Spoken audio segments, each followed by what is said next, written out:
Well, speaking of shipping, the big talk in the comic retail community this week is still Diamond's shipping prices. Very high. It's very, very high. It's almost as if it was a Dead Strange figure you got from Neca. $60? Oh my God. In the Midwest, you know the best is there waiting, so come and join the conversation. I still approved, fan and artist and creator too. This is how the challengers do. What? Keep the conversation moving along. Keep reading comics, keep your local store strong. If it's hard, then it's a job for the challengers. What? Comics and conversation, y'all.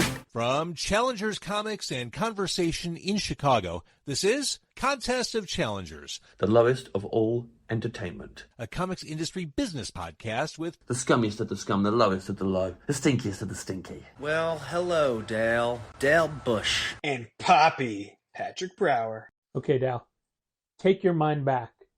I don't know when. Okay, Sometimes ready? when I'm it there. always used to be just us and them. Girls at Warp... Oh, no, I'm sorry. That's a Joe Jackson song. I'm sorry. Take your mind back to June of 2022. Okay, ready. Were you happy? Probably, yeah. So what I did in June of 2022 is I pre-ordered something. Okay. An action figure, if you will. Whoa, you like Something action that was figures like in 2022? a very hot toy. Ooh. Chainsaw Man statue. We'll get to that. A very hot toy. Did we talk about the Chainsaw Man statue last week? I We can't definitely remember. did not. You sure? Okay. Because I didn't see it until Friday? Oh, right. We recorded Thursday because I Yeah. didn't get it until Friday. Yeah. Right. So we actually didn't record for over a week. Wow, My 8 gosh. days. Yeah. Decadent. The 8th day. After a movie had come out with a very visually graphic character in the movie, and I'd said in my head, like, man, if they make an action figure of that, I have to get it because it was such a cool design. Mhm. And eventually, Hot Toys announced they were doing a Dead Strange figure from Doctor Strange in the Multiverse of Madness. Yep. Doctor Strange mom. Yeah, it's the design from near the end of the movie where Stephen Strange astral projects into the alternate universe dead Doctor Strange body. And he makes a cape out of like all these wraiths and stuff. And Hot Toys offered a figure, and it looked great. It was very pricey. It was, how much did your home cost? Less than that. Never mind. About $300. Less than that. $300. So it was about like, I don't know, $350, is it? Sure. And you're not a Hot Toys collector. You're not I'm one not. of those guys. I'm not, but it just looks like such a fun figure. You don't usually do 1/6 scale. And I, at the time, chose to pay the whole thing in advance. Mhm. Which I'm glad I did, because had it been like they wanted a down payment, I'm like, I'll just pay for everything, Right. except for shipping. Sure, because they don't know what Yeah. shipping's going to cost. Guess what shipping book was? I have no idea. I said guess. $15. You saw the size of the box. $16. The box that it was in was that exact size. Okay. I'm sorry, what was the last guess you said? $16. Can you say that in a different way? $60. $60. Woof. $63 Really? in shipping. Yep. Wow. Yeah. Did they hire an Uber driver to drive it directly to you from a warehouse? I mean, for on that the much, East they Coast? should have built it as well. Jesus. It is also a pretty light box. Yeah, it's $60, man. Like, I've gotten I don't know where it was Big shipping Bad from. Toy Store boxes that were like $6. They don't come super fast, but it's not like they took more than like 5 or 6 days. Well, this didn't come super fast either, because when I ordered it in June of 2022, When is it now? January of the 2024? estimated delivery was July to December of 2023. Pretty big estimate. They missed. They did miss by a month. Yep.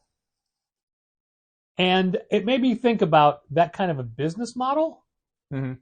Like, I guess with the Hasbro Pulse stuff, Mhm. but I mean, you pay for that in up front, right? Would you mean like the HasLab stuff? Like yeah, the HasLab. I'm crowdfunders? sorry, HasLab, not Hasbro Yeah, Pulse. HasLab is a typical crowdfunder where it's open for a window of time, and at the end of that window, if it funds, everybody gets charged. I have gotten three HasLab items from Hasbro Transformers Unicron, Transformers Starsaber, Transformers Deathsaurus. And they've all come out in the windows they're supposed to. The last two, they basically made sure that they came out before the holidays, which was very nice because I think a lot of people were hoping to have them for Christmas or give them as gifts, or at least maybe for themselves, just as an adult collector, have something fun to open at Christmas time. I don't think anybody thinks that way. I got mine before Christmas, and it is still in its box, and I will hopefully be opening Deathsaurus Next in Christmas? the next few days. Christmas maybe. 2024? I have a space in a cabinet all set up for him, but I have not had time to open it because opening a HasLab thing is usually like an afternoon because they're very there's a lot of complex pieces to them. Not complex necessarily, but they are sizable endeavors, as a crowdfunder you'd hope would be. Sure. So it's basically a Kickstarter thing, but this was a pre-order. Right. It's not like they weren't going to make it. Yeah. But I wonder how does that work? You do all this work up front and then people have to pay you at the end? How do you... What do you mean? Well, for the people that just did a deposit and paid for it now. So the alternate payment model was a down payment and then you pay at the end, or you Yes. do down payments, or you do Payment plan? increments, like a payment plan. I don't think they were... Okay, so it was just a straight up pre-order, and then like 2+ years later, you get hit for the other portion? Wow, that seems like a lot of those could bounce. I mean, I'd be real reluctant as a business to run it that way. But also, were it to be like due now, I don't have the money for that right now. No, sure. Definitely don't have the money for that, so I'm glad I paid for it in advance. Yeah, and I mean, certainly the idea of the remainder of the payment could be asked for anywhere between, what was the window? It's like a year and... A year and a half. A year to a year and a half. A year to a year and a half. Like, that's a huge window. Yeah. Of like, that payment could come due any point. I've done stuff like that where the Maju cases I got, you do a 50% down payment. Can you explain what a Maju case is? I'm sorry, for someone who's listening and may not understand your vernacular? Sure, they're display cases. Like a Maju case is basically just a cabinet to put stuff in. A modular case, you might say? Yeah, I suppose. Maju Space is the name of the company. Maju cases are their constructible cabinet system where you can buy different models and sizes, and you can construct a wall out of all different kinds and shapes. They all work along the same... They go together. Dynamic system. When I ordered the Maju cases, it was a 50% down payment and then a 50% payment when they're in the country. And in the country could be kind of whenever. They give you a basic window, but mine was like well outside of that. Like there were delays and there were whatever shipping things because it's basically being manufactured in another country. They go in a container. That container goes on a boat. That boat goes to another country. That boat gets unloaded on a shore. The container goes to a warehouse, and then they start to unpack And that's not even talking about the chance of pirates. Sure. Or kaiju attacks. I don't know. The Pacific, it's tricky. There's a lot going on. It can be volatile. But yeah, it was not, you basically, even though I didn't pay for the full thing up front, I had to have the other half sitting in a bank account for the entire time until they said here, so I could make sure I had the money for them. I couldn't. You never know. Yeah, I couldn't count on just like, well, 8 months from now, I'll just have made the money somehow. Like, no. You have it, and then you order the product, not wait to have the money for it. If only you put it into an interest-bearing savings bond, you would have made a couple of dollars. I would. That would have been the smarter thing to do. Yep. Oh, well. They could have taken that money from you and done it. I could have done the same. I could have put my money aside, earned interest on it, and then been able to pay for the rest of Dead Strange and maybe a cheap meal. Yeah, you could have gotten a large unsweetened iced tea to enjoy while you were unpacking Dead Strange from a box. Can't though, because I needed both my hands for that. I couldn't have the tea. You wouldn't make Gina do it? Like, open that box.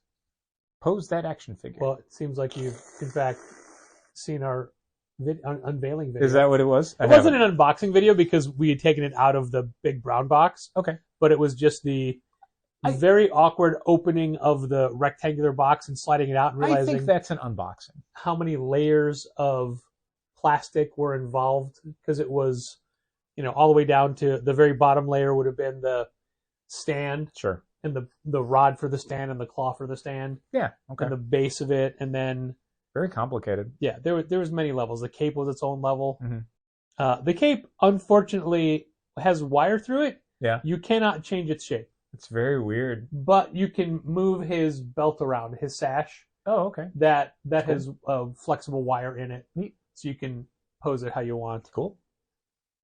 It's a very cool action figure. I'm sorry, doll. Don't call me doll. Okay. It's a doll. It's got cloth clothing. Yeah. It burps.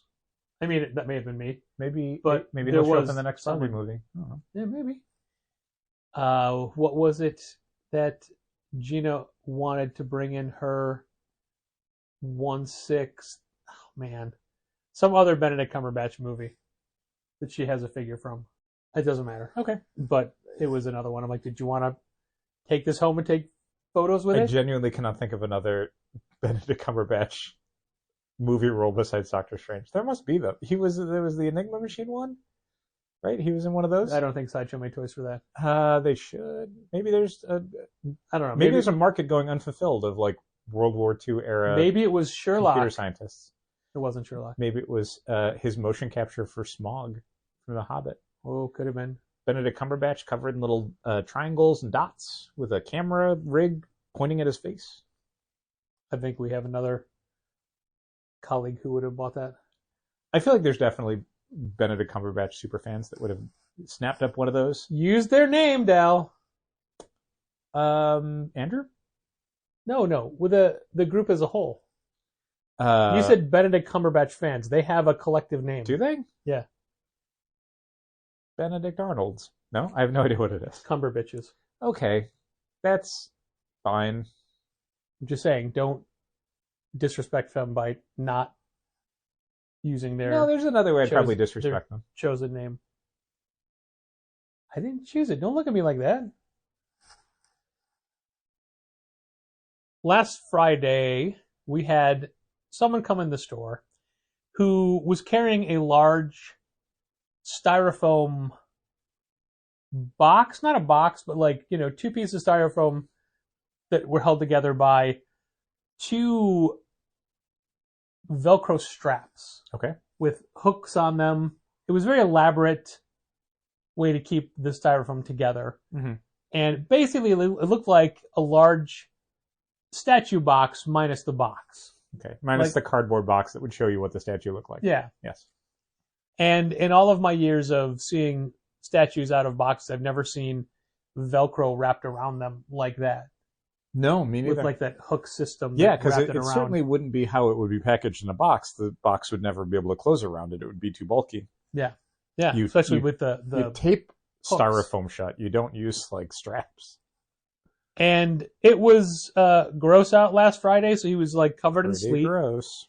And he comes in exasperated. He's like, "Oh man, I finally found you. I've been looking for you since Damon in Division. I walked all the way here from there."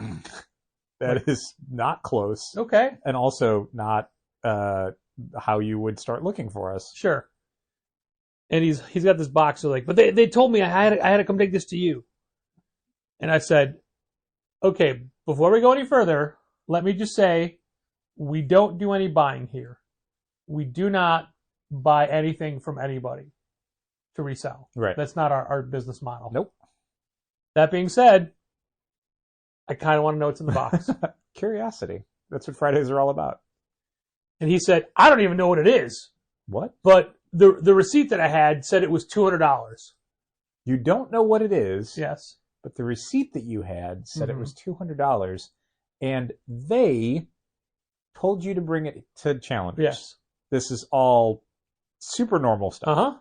And also receipt that he had, Uh-huh. not as... Yes. So he didn't have it Yeah, there's with no him. receipt that he could point to or Right. or show you. Just the receipt said it was. Okay. So we set about opening this very wet box up. But it's styrofoam, it's fine. Sure. And I am not well versed in the manga series Chainsaw Man. No. But there is a demon woman named Power Okay. who is in it, who is got long red hair and little devil horns. Okay. This was a multiple part Power statue where she was very naked and then also completely naked. Okay. So it was one head, two arms, and then two completely different full-size bodies that did not have a head or arms. Okay. So you had display options Yes. for your Chainsaw Man statue. Now, the two arms that it came with that you would connect to the statue had big orange puffy sleeves. Okay. But those are the only arms you get. Okay. The body of the figure, one figure was wearing, they both were wearing like white platform tennis shoes with red trim. Okay. They both had on an orange sweatshirt Okay. with like the number 7 point something on it. Okay. I'm sure that's a I'm thing. sure it has significance for Yeah. Chainsaw Man fans. Yes. So one version had power in the tiniest of G-strings that was, can't think of a polite way to say this, fully tucked in between crevices, front and back. All sorts of crevices. You name them. So there was a lot visible from the front and the back below the waist, but the big puffy sweatshirt on top. Sure. Got to keep warm. The other version did not have the G-string, and it had the sweatshirt pulled all the way up over her bust. Okay. Because the arms had sleeves, you had to keep, so you like, it couldn't be completely naked because the arms had sleeves. Sure. Otherwise it would just be two arms with sleeves. So they had to sculpt the sweater pulled up over her chest, but still as part of the figure. Yep. And then completely nude from that part down. Sure. And this statue was like 14 inches tall. That's a large statue. Yeah. And now, it has long been a running joke between Gina Challenger and myself whenever, on a Friday, when I'm looking at the new to order items on Diamond.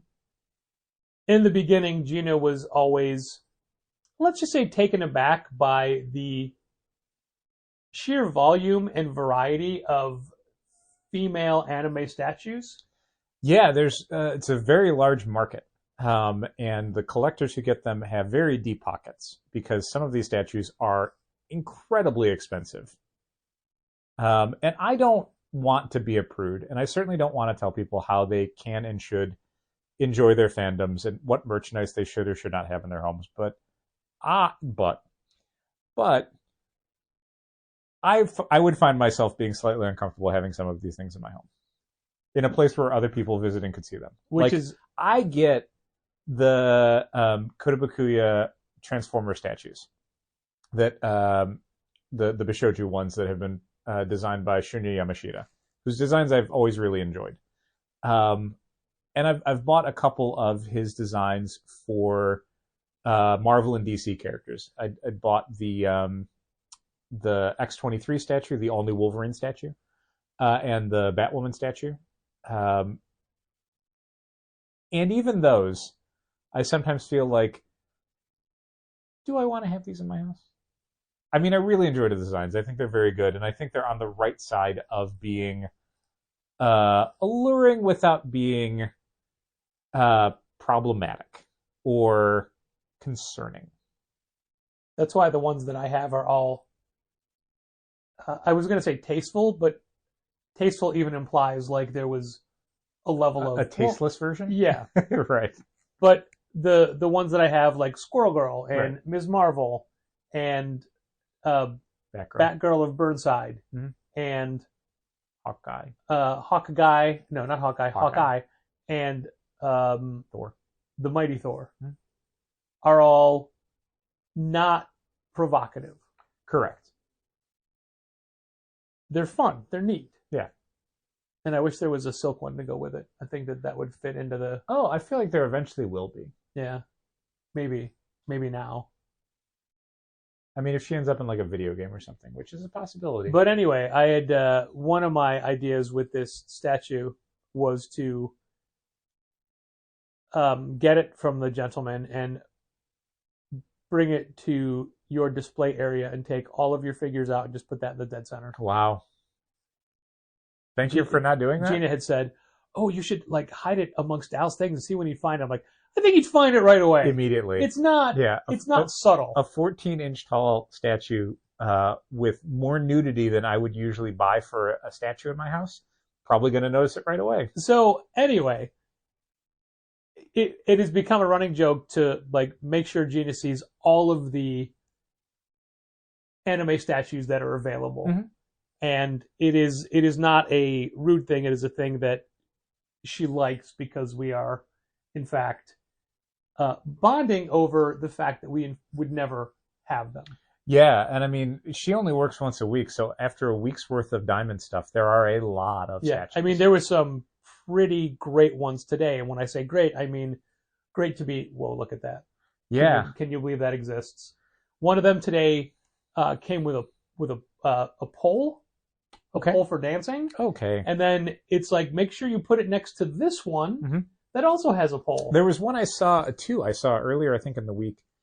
If memory serves, I think they were from. So there's a bunch of video games from Japan that I think exist for American audiences as well, and they're a bunch of like World War II battleships if they were all like attractive Sexy young ladies? women. Yeah, basically. What? Yes. I was making a joke. No, that's like, and there's multiple franchises, I think. But these are games? These are games. I have no idea what the gameplay is like because all that ever surfaces for me in various other fandoms and other people's enjoyments are like line art and toys and statues and stuff. And the statues are all very like, oh, this is the character in like a tiny dress. Instead of like, so what is that? This is them when they're going out after being a battleship? No, like they're like, let me take it back a bit. So it's these games where it's like attractive young woman with like half a battleship around her. Oh, okay. And the names are all based on like actual battleships from World War II. So it's not like Teen Boat.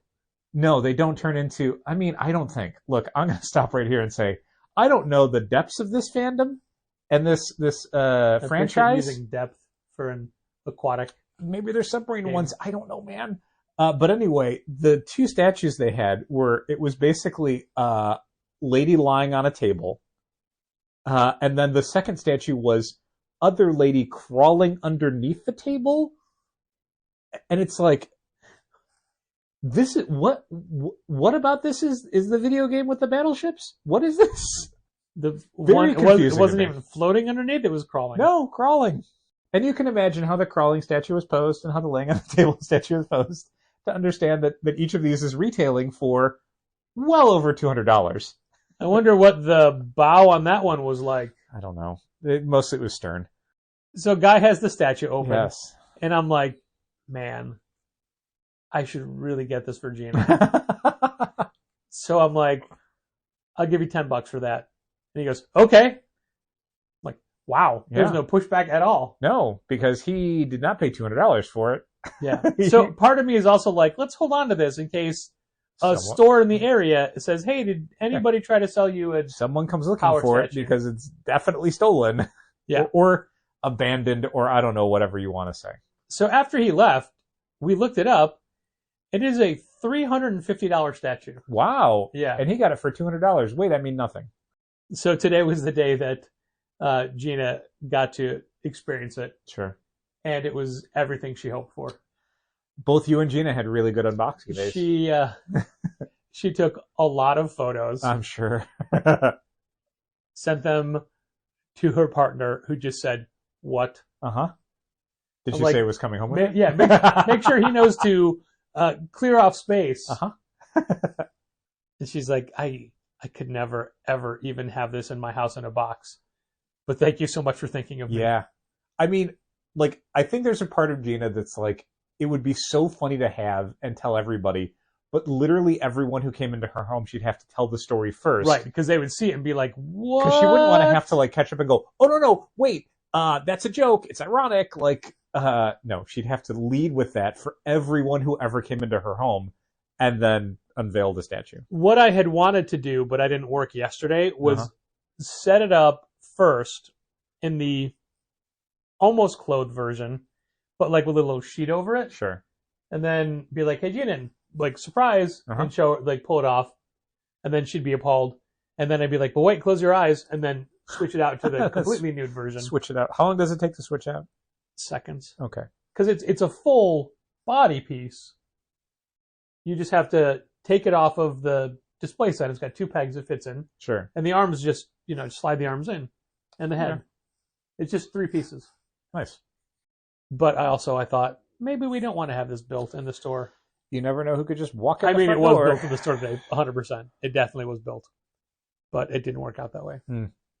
So here's the thing I learned about Neca. Since we're talking about figure statues, things like that. They're a toy company. They are a toy company, but I hear that there is, and I was not sent the article yet, so I can't quote this. But I hear that they are awful to try to get damaged shipments replaced from.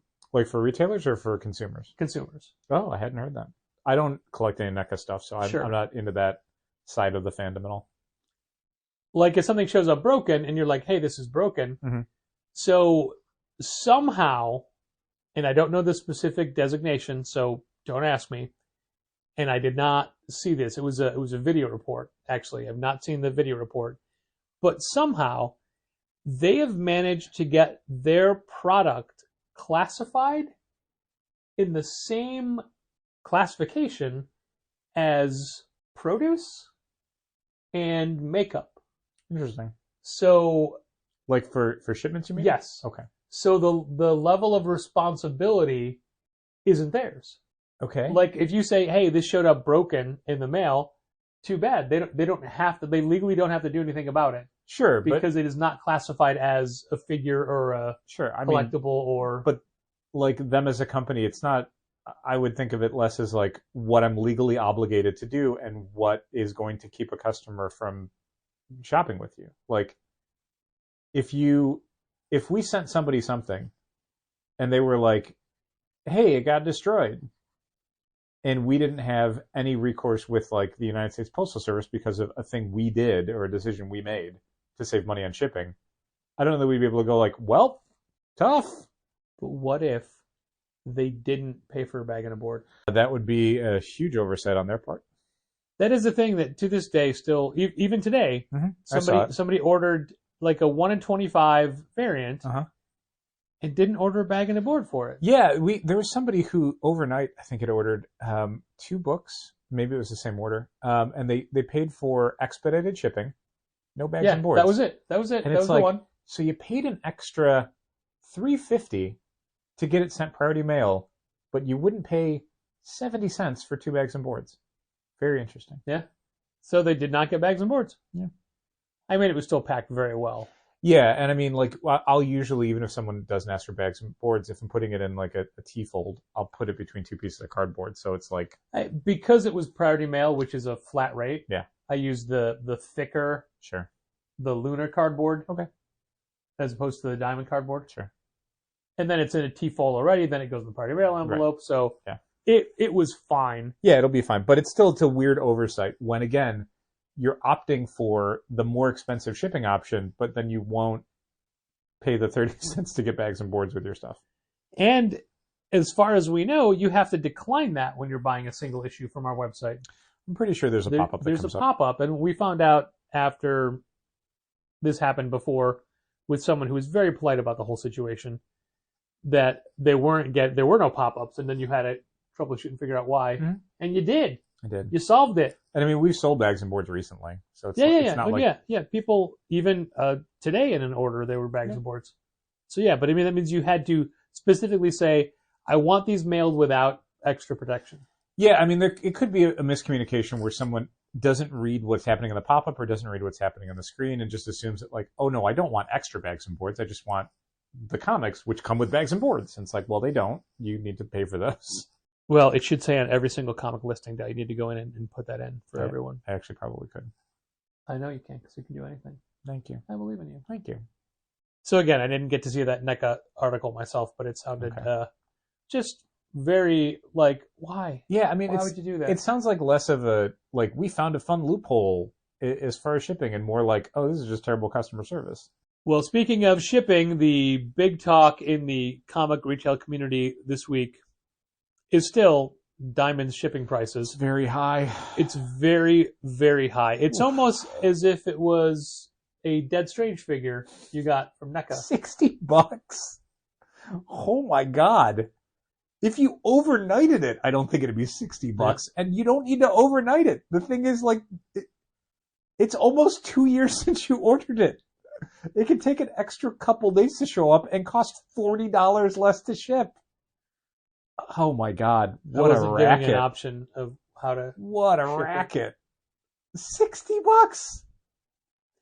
Our shipping prices at Challengers for mail order stuff, we have a flat rate, $6 economy. Yes. Or a $9.50 expedited. Yep, priority mail. Or free if you spend over $150. Correct. And most of those cost us money. Yeah-ish, yeah. I mean, certainly, like, the one variable that we can never really predict is where these are going to. And when you're shipping stuff via things like media mail or ground advantage, your proximity to a hub reduces the price. So if we happen to be shipping to somebody who is very close to a hub, it doesn't cost us that much because it doesn't require that much travel for USPS. But if you happen to live in the middle of nowhere, suddenly we're going to be paying a couple extra bucks. Usually it's not that bad. Yeah, and for the most part, United States Postal Service supplies are free. But the T-folds that we use, the Gemini mailers that we use, are not cheap. They're not expensive, but they're not cheap. So that price has to get rolled into. And actually what we've learned is basically it's not that the T-fold itself is that expensive, but when you count in shipping, Diamond shipping, it makes it almost like $1 per T-fold. Yeah, even when we go pick them up, it still is just as expensive. And then if we use a different company, it would be almost the same. Yeah, it basically it's cheaper shipping but higher unit cost. Yeah, like, and the problem is, like, to be more cost effective from other vendors, we would have to order significantly higher upfront quantities, which is both more expensive in the near term, and also we would have to warehouse them somewhere, which sucks. Yeah. At least with Diamond, we can order 50 at a time. You get an extra 50, put them in the garage. That's about it. Like, that's all we do. So that is convenient, and that doesn't have a dollar amount attached to it, but it certainly factors into the equation. But every time I'm packaging something up like that aforementioned expedited 2 books with no bags and boards, I looked at them like, oh, we are not, even though we get a nice price break on the shipping, it's like we're not making money off of this. No. And not that we're supposed to. Exactly, and that would be my point. But time, your time, my time, our time is still worth something. Like the word handling. Sure. I think we don't charge handling. No, and I don't know that you can't nowadays. I think there's an expectation from people who are doing mail order that essentially the handling is part of the cost of the goods. Like, in the same way that when you shop at Challengers and you buy a comic, some of that money is going towards the heating in the store, the lights in the store, all that sort of stuff. Like, the payroll for the people who work there, it's the same thing for buying something online. Like, you get paid? I do. I would not say it's a lot, despite the coats I wear, but it is still, it's okay. Coats plural. My goodness, you have more than one coat? Yeah, I've invested in more than one winter coat. Wow. I know. All right, Moneybags. Challengers is doing great. But oftentimes I'll be like, oh, free shipping, dang it. Because we pay for those boxes. And I totally get it. Like, there's we definitely... We pay for the tape. Essentially, when we do things like free shipping or $6 flat rate, in a way that sometimes, it's essentially offering a percentage discount to what people end up buying. But the flip side of that is the reality of, well, maybe you've gotten a sale you wouldn't have gotten ordinarily, or maybe you're getting an additional sale beyond what someone was going to spend before. So that part of it, and overall for shipping with us, while we do occasionally have instances where, the reality of where we're shipping to ends up costing a dollar or two more, there are other people where it's like, oh, this is basically like a county away, so it doesn't cost us nearly as much. So it all, I don't want to say balances out, but it's certainly like there are times where it goes the other way and we end up saving a buck or something on shipping something out. So then that goes to pay for the dollar extra we paid for somebody else. Yeah, and that's fine. It is, but on an individual case-by-case basis, like looking at Diamond's shipping from this week, it's just egregious. I mean, Egregious Diamond is the shipping is word. insane. Oh boy. The amount of stuff that we get and the dollar amount of that versus how many boxes it is and how much the shipping costs are compared to literally anyone else we get comics from, it's absurd. It's because Diamond charges by cubic box volume, not the physical weight of the box, the space that is taken up inside of the box. Right. Which is what makes us crazy when we're unpacking on Tuesdays, because there is so much empty space in every goddamn box. Like, because of the ways that they will do replenishment orders, where it's basically like, oh, restock stuff is boxed together from a different warehouse, and we send those boxes to your weekly shipment warehouse, and then everything goes together in one shipment. It's like, well, no, because what you're doing is you're taking 3 little books and putting them in one box somewhere else, and then shipping that box someplace else, and that box goes with all our other boxes. But now we have a bunch of half-empty boxes instead of a smaller amount of half-empty boxes. Like, you're not taking the product and putting it in a box that's already got stuff in it. You're taking 2 half-empty boxes and shipping them together and going, we saved you. You didn't. You didn't at all. We didn't need saving. No, well, we do. We need saving from Diamond shipping charges. And the way we've decided to do that is to move almost everything we can to other vendors who charge us less shipping. There have literally been times where I'm like, I want this item. Oh no, I know it's going to come from a separate warehouse on a replenishment order and be a box by itself. I'll skip it. Yeah, honestly, essentially, like what's really screwing us over the last year or so from Diamond is us. Yeah, well, always us. But specifically that almost all we're ordering from Diamond is stuff we can't get other places, which is mostly like toys and collectibles and specialty items. Comics and graphic novels, anything we can get from another vendor, we do. So there's a very small amount of like Boom and Dynamite and like a couple other smaller publishers that we get from Diamond. But then the rest of our weekly shipment is like a Kotobukiya statue I ordered, a 112 collective thing that Patrick ordered, Transformers figures, just random crap it's like so that. So interesting that you're able to, as a random example, pull these things just out of the air. Pure thin air. I was very happy this week to find out that a day or so after every other vendor had listed it, Diamond did open up pre-orders for the Kotobukiya Bishoju Transformers Skywarp statue. So I got my order in front of that. They opened orders for the Wolverine patch and Grey Hulk. But I also think that you can buy them now on like Hasbro. I can check. I have the Pulse app. I know that Pulse just mentioned it, so I think it was... I would be surprised if it was altogether available. Yeah, I don't expect that people are getting them now, but the verbiage of the article I read made it sound like they were No, it's already available. Okay. Do they have an estimated date on this? April 1st, 2024. That's not bad. I don't think they'll make it. They say they'll start shipping them on April 1st, and what Pulse will also do frequently is they will ship in waves, much like Ringside Collectibles, where the faster you get your order in, the faster you're going to get yours shipped out, and then if you're late with your pre-order, maybe you get it shipped out in May. There was another pre-order that I did through Southern Hobby for something that was kickstarted, and I didn't know that a bunch of our clientele would have ordered this already until I saw it on Stella's Insta Stories today. Okay. As a thing she already owns. And that is the Die role-playing game the Oh, yes. Kieran Gillen, Stephanie Hahn's book Die. Sure, yeah, they did a Kickstarter. Yeah. Well, the book is out now. Sure. But Southern Hobby just put it on pre-order. Okay. So how many would you have ordered? How many would I have ordered? How expensive is it? Like a regular D&D book. 2? I ordered 2. Okay. And then they had one called Spire. I'm like, whoa, is that also based off a comic? It is not. No. Then they had a fun one-page role-playing games for kids book, but I passed on that because it was just unrelated to anything. Sure. But yeah, the Die thing, because I'd already placed the order. Then I'm like, oh, Stella's already, like, she's playing it right now. Sure. And she would have been maybe somebody who would have gotten it from us.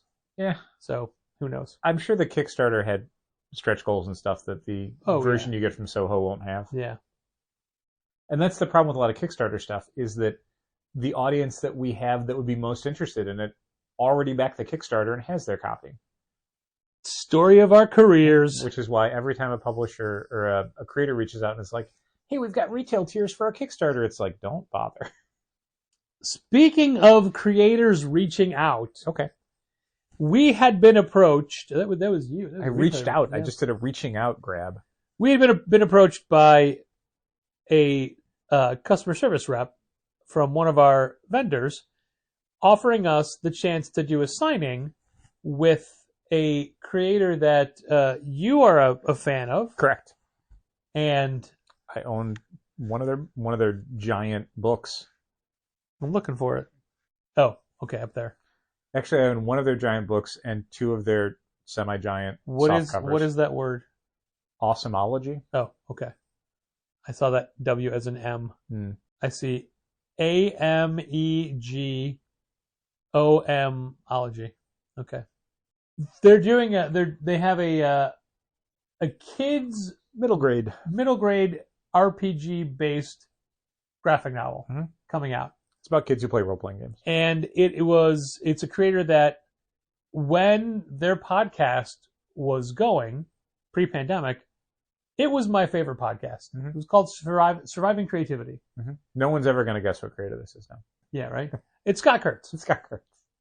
Scott Kurtz from PvP. Yeah, he's got the Table Titans. Yeah, Table Titans, which I also own 2 Table Titans books, is now the cast is a group of middle schoolers, and it's them as RPG players as kids.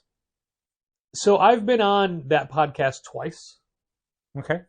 Surviving Creativity. I was on 2 different times. Congrats. And I don't know Scott Kurtz well, but I know people that have worked with him. And like we said, you're a fan. Yes. And this is a thing that I thought, man, this would be so fun to do, except what? We don't usually have good turnout for all ages events, specifically middle grade books. Dan and Jason, super nice guys. We learned about Barb the Last Berserker from them. Yeah. Nobody really showed up to their event. We were excited for their time. Blueberry and Pancakes books, which we carry.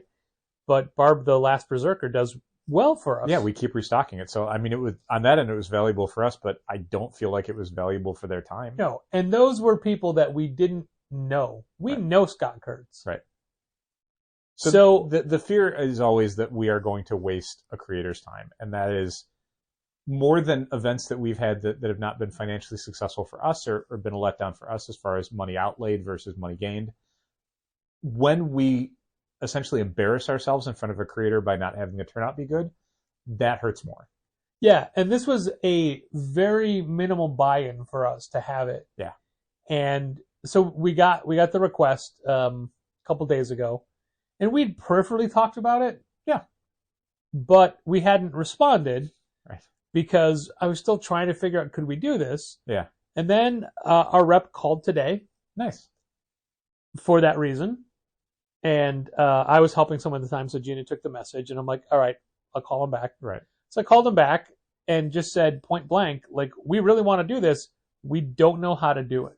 Yeah, we do not know how to reach an audience that is going to turn out for this. Like, we had some slight discussions about, like, things we could do activity-wise that would maybe be fun for younger readers, like maybe a little, like, drawing session or like a little game or something, but it's like getting anyone to show up is I never figured it out for kids. Never. Now, our sales rep is very nice, very polite, and was constantly being like, this discussion is so valuable to us. Thank you for all your feedback. There's a lot of notes that I can pass on. And I'm like, well, look, brass tacks, when do you have to know by? And then he was like, I'm like, oh, we missed already, didn't we? It was like real soon. Between your phone call, your email, your phone call, and my getting back to you later today, we missed. Yeah. But he's like, this could be on us to try to come up with ideas ahead of time and be like, hey, why don't we present it as this? And then we talked about sales in general and everything, and it was a beneficial call. And he's like, look, I just outright appreciate you. Like, who this guy is. You are fans of this creator. You've brought up his podcast, which nobody else has. So you genuinely know who the person is. And if you don't think with that knowledge you can do anything with this, like, that's a good thing for us to know. Sure. And that's a thing we have to think about for the future, for other events. And I mean, I don't want to put the onus of that on anyone in particular. It's not Scott Kurtz's job to find a way to be more appealing to our customers. And it's not even necessarily Penguin Random House's job as a publisher and distributor to come up with a dog and pony show to draw in fans. It's just a thing of like, I don't know the answer. We have a hard enough time figuring out how to get people to come out for events where we are pitching directly to other adults who use social media, who come to our store, who read our emails. Yeah, people we interact with on a regular basis. To do it for families and children who don't have access to any of that stuff or don't. I mean, look, I assume the parents are on social media or read emails, but it's like they don't engage with the store in the same way that an adult fan who's buying books for themselves engages with the store. Yeah.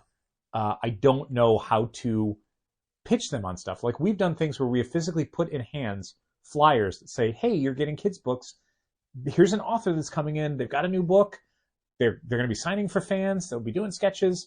And it's like, how do you get that person to then come back and do anything about it? How do you get them to come back and buy a book? We've got a subscriber who was literally down for a book that we were having an event for with a YA author. Uh-huh. And when they saw the flyer, they're like, "Oh, this is great. We love this. We love this property. This is so exciting. It's so great that they're going to be here." They didn't come to the event. Nope. And I mean, that's the same for so many creators we've ever had. We've had multiple people where it's like, "Hey, you get every Jeff Lemire book. Jeff Lemire was here. You didn't show up. How often do you think Jeff Lemire is going to come here?" Yeah. I'll give you a hint. It ain't that often. And you don't have to if you're not an event person or don't care about signed things or whatever. And that's certainly a percentage. Look, I'm a huge fan of a lot of different creators and a lot of different fandoms, but I don't go out of my way to go to signings and events because I don't find that aspect of it valuable. I don't have any interest in going to a book signing and getting a book signed. It doesn't mean anything to me. But when we have people come in the next week or whatever and they go, "Oh, I didn't know so-and-so was here," and it's like, well, we promoted it for 2 months. We put it in all of our emails. We put signs up around the store. You didn't care to find out. And now you're making it like, oh my God, if only I'd known. You could have known and you didn't care.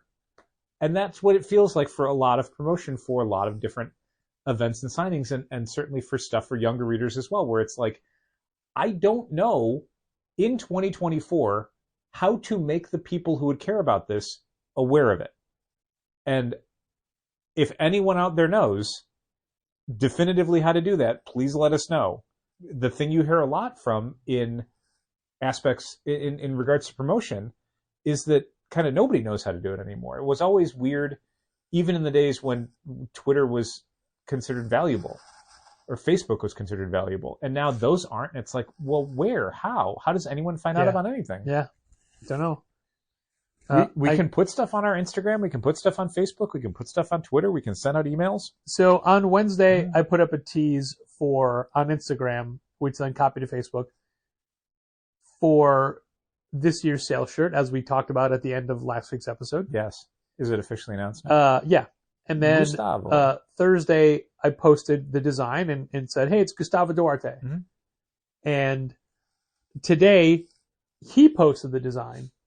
And within an hour, he had more engagement than we've had in a day. Was his post entirely in Portuguese? No, it was just our post. Okay.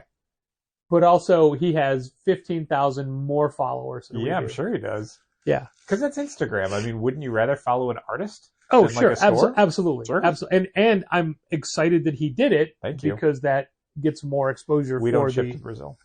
Yeah. Sorry, everybody. We will for him. For him personally, yes. He'll get his shirts. For his Brazilian fans, sorry. Yeah. Super fun design. It's already getting a lot of traction, a lot of play. It's a good looking design. It came out really well. You were right to trust him to know what he was doing. Darcy Van Polgeest wants one. Darcy Van Poltergeist. Yeah. The ghost of Darcy Van Polgeest. Gustavo. Okay, so we keep getting past this. Okay. The last couple of weeks, so we've still got some statistics from the end of the year for stats. sales and things. So we've got graphic novel sales. Okay. Okay. Great. Now what we have here, this in your hands. No, why am I doing it over there? It's over here. Yeah.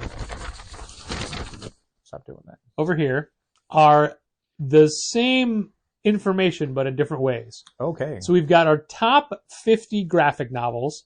This first chart is just the titles, what they are. Okay. With some notes to it. So quantity sold is what it is. Okay.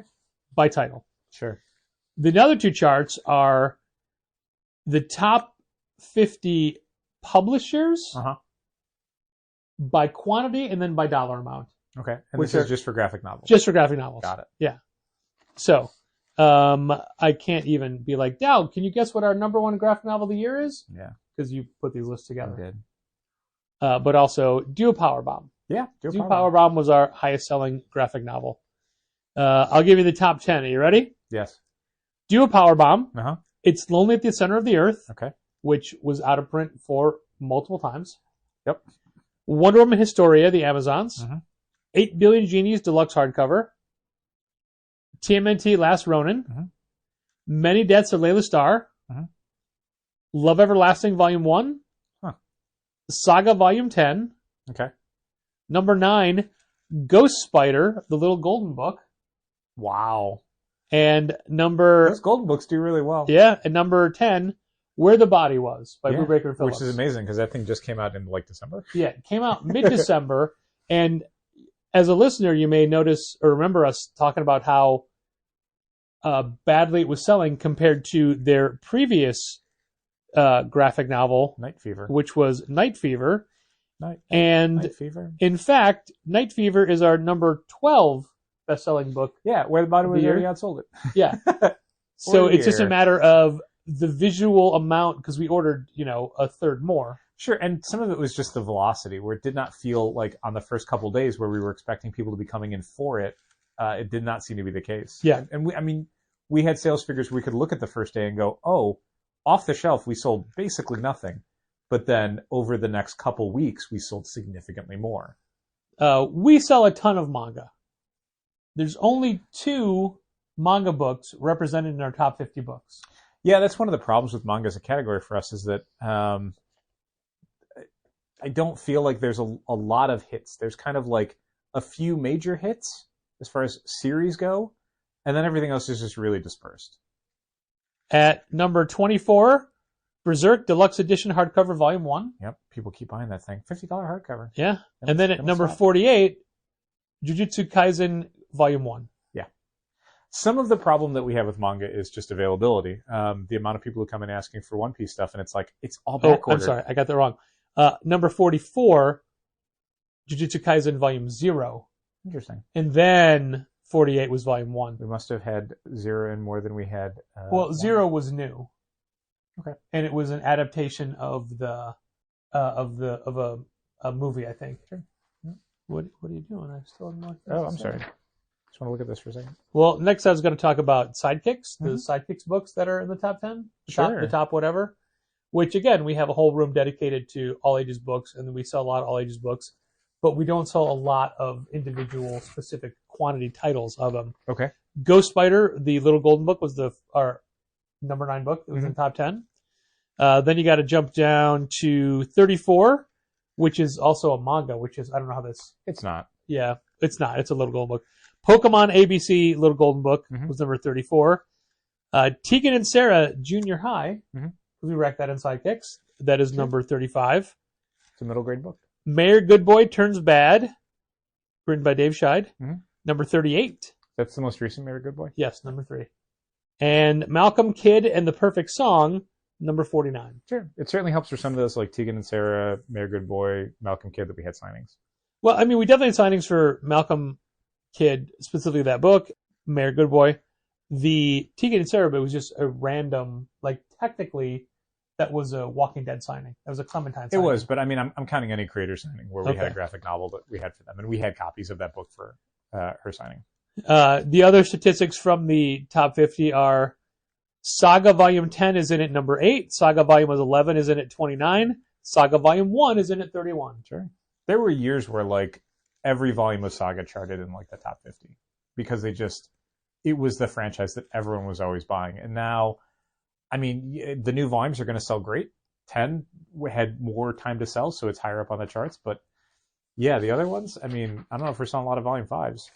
Anything that stands out to you as being interesting? Like, we've got Nice House on the Lake Volume 2 charted lower than Volume 1. 2 was newer this year. I'm honestly glad to see that a lot of we've had years in the past where the stuff that sells the best is all with a qualifier, where, like, well, we did an exclusive cover, we had a signing, whatever. And while that stuff makes appearances on the top 50, in the upper levels, it's all just stuff that sold. Like 8 Billion Genies Deluxe Edition hardcover, we did an exclusive book cover for. Yeah. So 50 of those were because we had a book cover. And then it continued to sell, which is why it's charting as high as it is. Yeah. But like Lonely at the Center of the Earth, we didn't do anything for that. That's just a book we stopped. That's right. It was part of a book club, but like the book club didn't have like 50 people show up to it. Right. Last Ronin, that's just a book that we sell. Yeah. We did nothing special for Last Ronin. And look, as much as we can say, oh, this was part of the book club, on the average, what is that? Maybe 5 extra copies? I mean, it could be up to 10. And which would not put it even in the top 50 as far as copies sold for the year.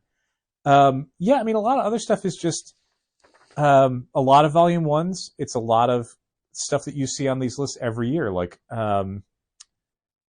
House of X Powers 10, Little Monsters, Department of Truth, Monstrous Volume 1, Radiant Black Volume 1. It's a lot of the stuff that we have on the front table, which is, you know, it goes to show that table is successful in getting people to try out books.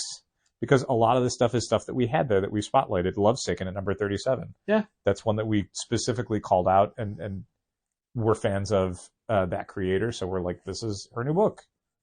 Yeah. No, this is good stuff. So the other two charts are the top 50 publishers by dollar and then by quantity.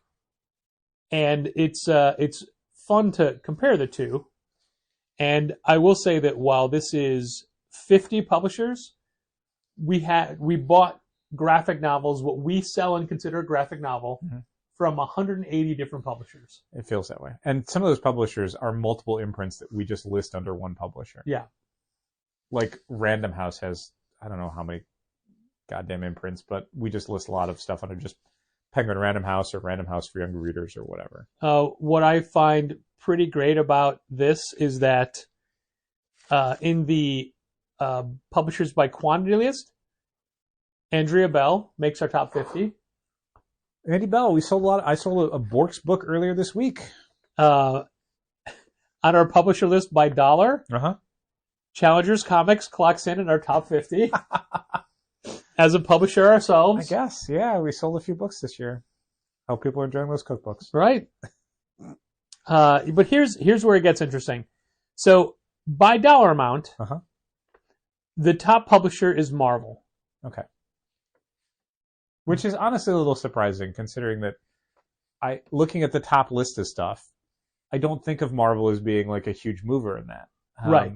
But they're the most expensive books that we sell as far as regular volumes, not because I mean their starting price is like for the YA stuff it's like $13, but for the regular size superhero graphic novels, it starts at like $16 and goes up from there. Like 35 and blah, blah, blah. Yeah, I mean, I mentioned House of X Powers of 10. I think that thing's like $35-40. So Marvel's on number 1 by dollar amount, but by quantity sold, they clock in at number 4. Yeah. So it's off of the back of, and this is the thing that the Diamond would frequently do when they were distributing everybody in the industry, is they would showcase like, oh, what was the top 10 graphic novels ordered for the month based on sales, and it was like, or by units. And you look at it and you're like, okay, well, yeah, the top one is going to be the one that every store is ordering multiple copies of. Yeah, of course. But then they would do a thing of like top 10 graphic novels by dollar amount. And the top one was always like some Marvel omnibus. Because it's like, well, yeah, if you're looking at the other chart where the top selling book was $15, and then you're looking at a Marvel omnibus where it's $150, you only have to sell a tenth as many of the top one on the other side to be at the same level. Like, that's just how it works. The Romnibuses came in today, Yeah. and for being $125, Yeah. they are not that. They're that. Interesting. I was gesturing to with. Patrick is making 2 different sizes with his thumb and pointer finger, index finger. So we just talked Pointer about finger. how we don't have a lot of manga books in our top 50, Mm. but our number 2 publisher by quantity is Viz. Yeah, but, well, again, you're talking about books that are $10 to $12 Right. for the most of them. Obviously, Junji Ito stuff a little bit more expensive Sure. than some of like the Death Note all-in-ones, but the average manga book from them, the majority are still $10. Like new printings are coming in at $12, but slowly. Yeah, but Viz is only number 4 when you do it by dollar amount. But that's just, quantity spread out over If many we could titles. keep them in stock, that number would climb. Our number 1 publisher by quantity, the one publisher we've sold the most graphic novels of by a large margin. Yep. Obviously, Image Comics. Image Comics, for sure. Yeah. And Image is our number 2 by dollar amount. Sure. So many of the books that we sell, $10 to $15. Again, you're going to have your outliers like 8 Billion Genies Deluxe Edition hardcover. But most of the stuff that we're selling off the front table is, it's, maybe $16 at the higher end. The top 10, where is this?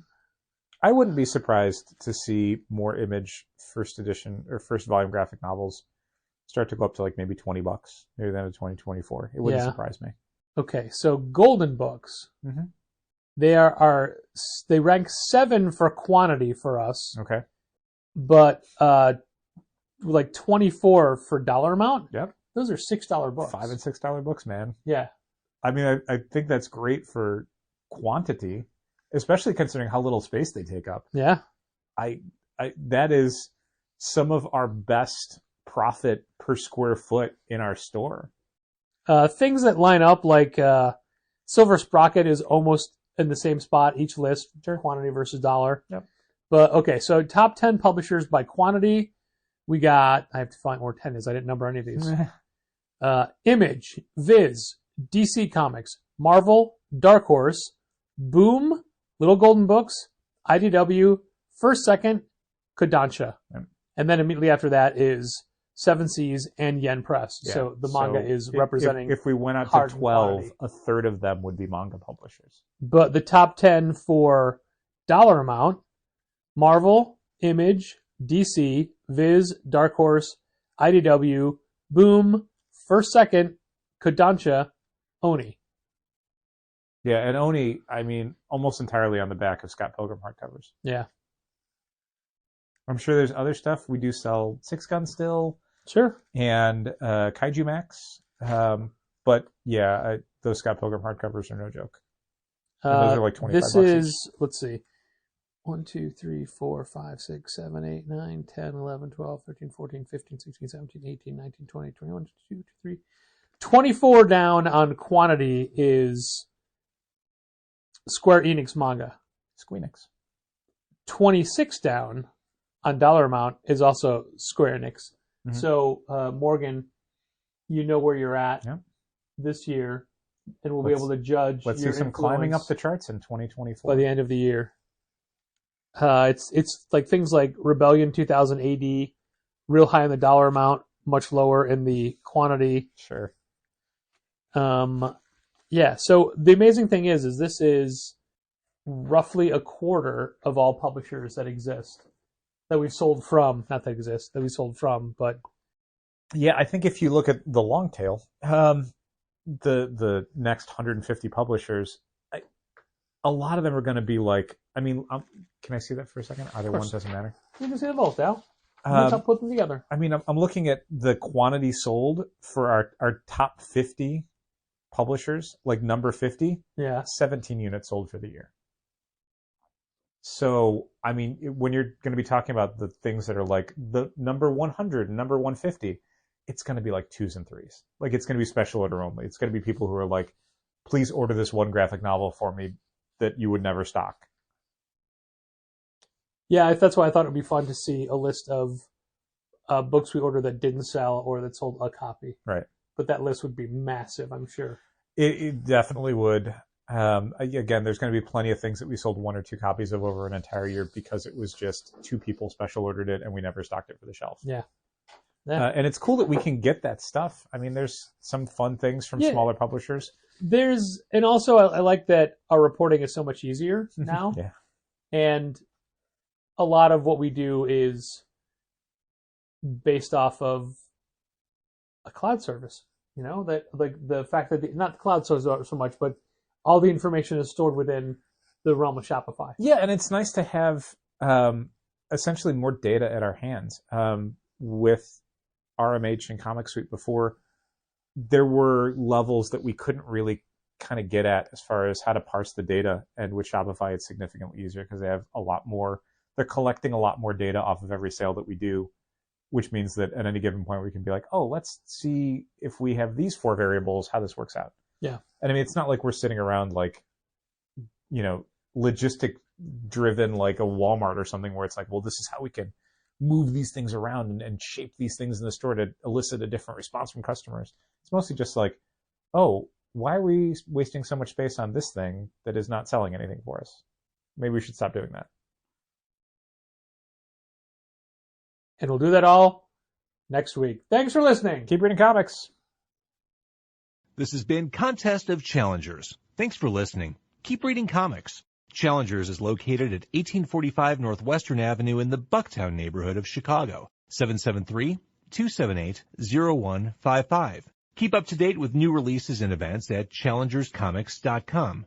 And help fund this podcast at patreon.com/challengers.